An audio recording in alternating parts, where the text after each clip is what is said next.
Assalamualaikum warahmatullahi wabarakatuh. Pada kesempatan kali ini, saya Nabil Nashuan As-Siddiq dengan NIM 55542200061 akan mempresentasikan materi dengan judul Sumber-sumber Hukum Islam dengan sebagaimana termasuk materi dalam mata kuliah Hukum Islam.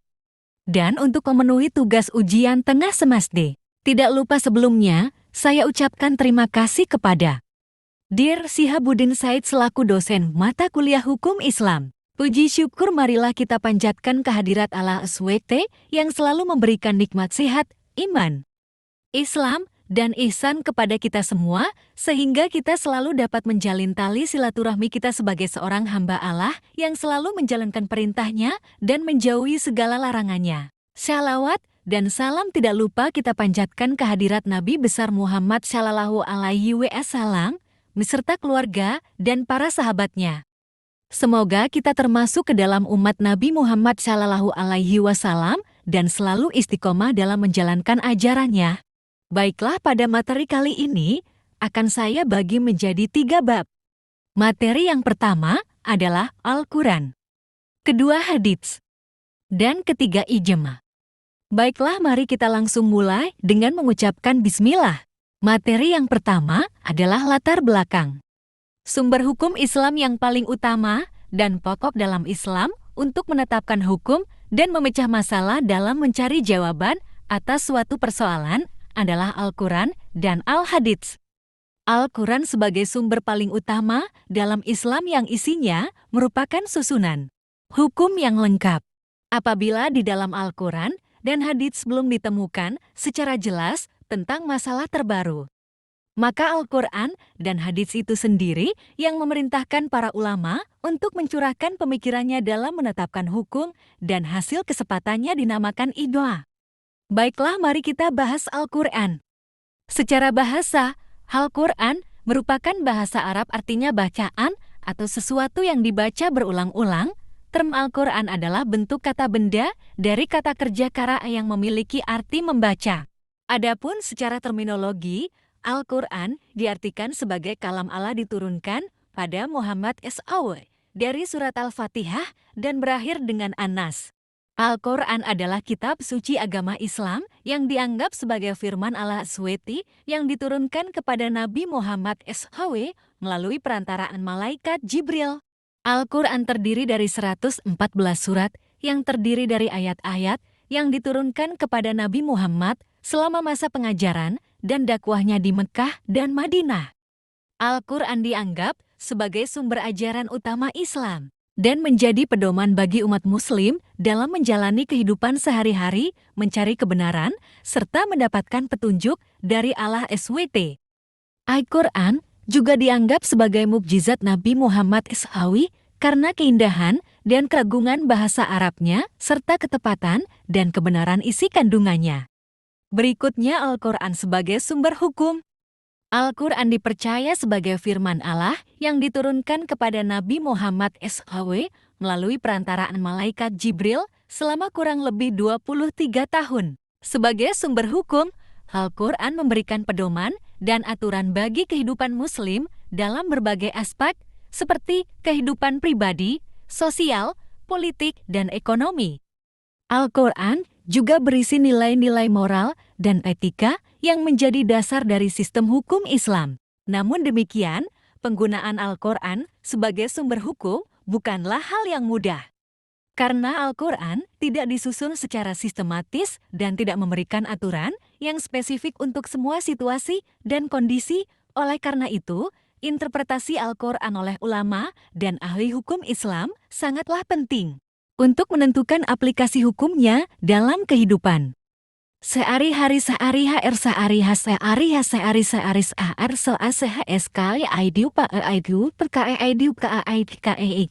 dal ada ld hukum ni hukum n hukum huk huk hplik saplik aplik pel ia pel amin tu kam nin tu kam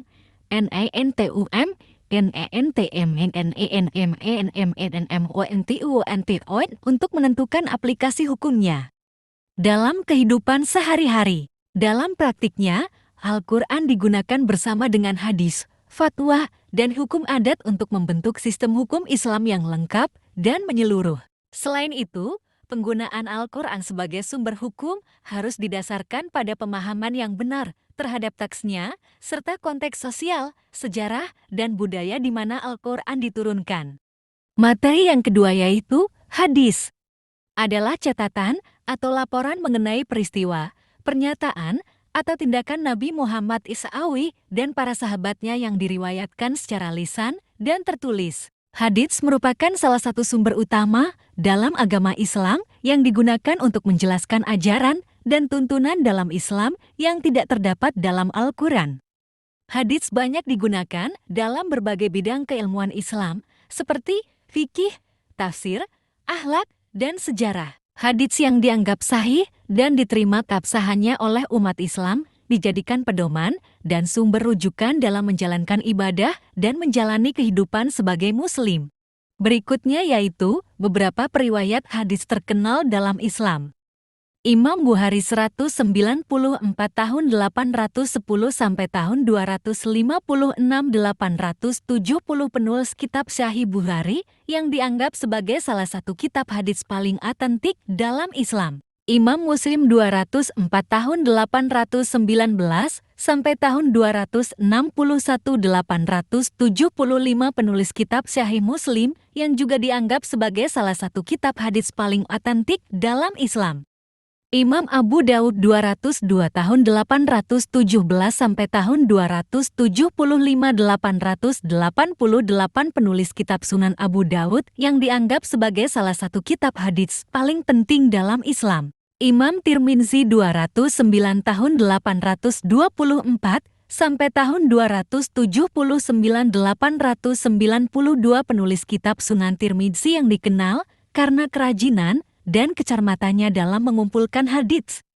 Imam Nasai 215 tahun 830 sampai tahun 303 915 penulis kitab Sunan Nasai yang juga dianggap sebagai salah satu kitab hadits penting dalam Islam. Imam Ibnu Majah 209 tahun 824 sampai tahun 273 886 penulis kitab Sunan Ibnu Majah yang dikenal karena kerajinan dan kecermatannya dalam mengumpulkan hadits. Imam Ahmad bin Hanbal 164 tahun 780 sampai tahun 241 855 seorang ulama besar dan pendiri mazhab Hanbali yang dikenal karena koleksi haditsnya yang besar. Berikutnya hadits sebagai sumber hukum. Hadits adalah sumber hukum kedua dalam agama Islam setelah Al-Quran. Hadits adalah catatan mengenai kata-kata, perbuatan, dan kehidupan Nabi Muhammad, serta ucapan dan tindakan sahabat-sahabatnya yang dicatat oleh para perawi. Hadits sering digunakan oleh para ulama untuk memahami dan menyembunyikan hukum Islam yang terdapat dalam Al-Quran. Namun, perlu dicatat bahwa tidak semua hadits dianggap sahih atau benar oleh para ulama, dan ada banyak hadits yang dipertanyakan keasliannya. Oleh karena itu, para ulama harus mempelajari dan meneliti hadits secara cermat dan teliti sebelum mengambil kesimpulan tentang hukum Islam yang ditarik dari hadis tersebut. Selain itu, para ulama juga harus memahami konteks sejarah dan budaya di mana hadis tersebut diucapkan dan dicatat, karena hal ini dapat mempengaruhi pemahaman dan tafsir hadits. Dalam hal ini, ulama juga dapat mengkonsultasikan hadits dengan prinsip-prinsip hukum Islam lainnya, seperti ijma kesepakatan ulama dan kias analogi. Secara keseluruhan, hadits adalah sumber hukum penting dalam agama Islam, tetapi penggunaannya harus didasarkan pada pemahaman yang cermat dan kritis oleh para ulama. Materi yang terakhir adalah ijma. Ijma juga dijaima atau ijma adalah istilah bahasa Arab yang digunakan dalam konteks hukum Islam untuk merujuk pada konsensus para ulama ahli hukum Islam mengenai suatu masalah hukum. Ijma dianggap sebagai salah satu dari 4 sumber hukum Islam yang sah, selain Al-Quran, sunnah hadits, dan kias analisis analogi. Secara harfiah, ijma berarti kesepakatan atau persetujuan dan dalam konteks hukum Islam. Istilah ini mengacu pada kesepakatan para ulama mengenai interpretasi dan penerapan hukum Islam pada masalah tertentu. Dalam prakteknya, ijma terjadi ketika para ulama sepakat pada suatu masalah tertentu berdasarkan dalil-dalil yang ada, baik itu Al-Quran, Sunnah, maupun Qiyas, meskipun penggunaan ijma sebagai sumber hukum Islam masih diperdebatkan oleh sebagian kalangan, namun secara umum, ijma dianggap sebagai salah satu sumber hukum yang sah dalam tradisi hukum Islam. Fungsi ijma sebagai sumber hukum. Ijma adalah salah satu sumber hukum dalam sistem hukum Islam yang terdiri dari kesepakatan umat Islam yang dihasilkan dari pandangan para ulama terhadap suatu masalah hukum. Ijma dianggap sebagai sumber hukum Islam yang kedua setelah Al-Quran dan hadis. Dalam istilah syariah, ijma berasal dari kata jama' yang berarti kumpulan. Ijma terbentuk ketika para ulama dan ahli hukum Islam sepakat pada suatu pendapat atau fatwa terkait dengan masalah hukum Islam tertentu. Ijma diakui sebagai sumber hukum dalam Islam karena ia didasarkan pada konsep kebersamaan dan konsensus yang dianggap penting untuk mempertahankan keutuhan dan harmoni masyarakat Muslim. Namun, ijma hanya dapat dianggap sah jika didukung oleh bukti-bukti yang kuat dari Al-Quran dan hadis. Meskipun ijma dianggap sebagai sumber hukum Islam, beberapa ulama dan ahli hukum Islam kontemporer mempertanyakan keabsahannya sebagai sumber hukum. Karena kesulitan dalam menentukan siapa yang dianggap sebagai ulama dan bagaimana cara mencapai kesepakatan yang sah, namun ijma tetap menjadi sumber hukum yang penting dalam sistem hukum Islam dan menjadi landasan bagi fatwa dan keputusan hukum Islam. Contoh ijma antara lain, ijma para sahabat Nabi SAW bahwa 3 kali talak diucapkan pada waktu yang berbeda adalah sah dan bermakna sebagai perceraian yang final. 2. Ijma para ulama bahwa salat 5 waktu wajib dilakukan oleh setiap muslim dan tidak dapat diganti dengan bentuk ibadah lain. 3. Ijma para ulama bahwa riba bunga haram dalam Islam. 4. Ijma para ulama bahwa setiap muslim yang mampu harus melaksanakan ibadah haji sekali dalam hidupnya. 5. Ijma para ulama bahwa memakan bangkai, darah, babi, atau daging hewan yang tidak disembelih sesuai syariat Islam halal haram dalam Islam. Terima kasih atas kesempatan yang diberikan untuk menyajikan presentasi ini. Saya berharap presentasi ini memberikan informasi yang bermanfaat dan jelas bagi semua yang menonton. Jika ada pertanyaan atau masukan, silakan jangan ragu untuk menghubungi saya.